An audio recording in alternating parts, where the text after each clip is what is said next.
Tungang kawanwan ijedano mafilay rano mas ikikfamafire nazwano ifazaki famijuru aniwani misulunizay yandilay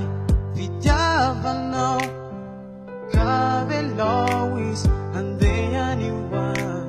yanomitraka fazamituman kazamalaye saniyanao pachimaintipusayu maswandriu kaizinjainu meditadiyanao tilazowiswe velumianao hey, hey, hey, hey.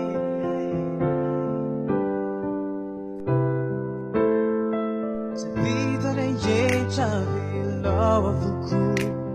Pachafakivery na intunianao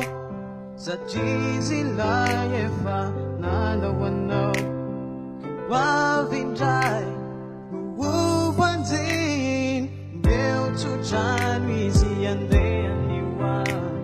Itadiletwera na chimizi tuman Nanawakusamu Tanunaya Yandilay Antanano Yanoni tukanato kwa jizay Kanipindisi nalo wasindray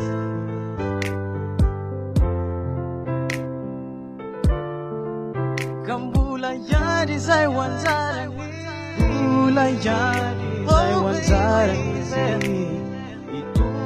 Tara pazavana uwas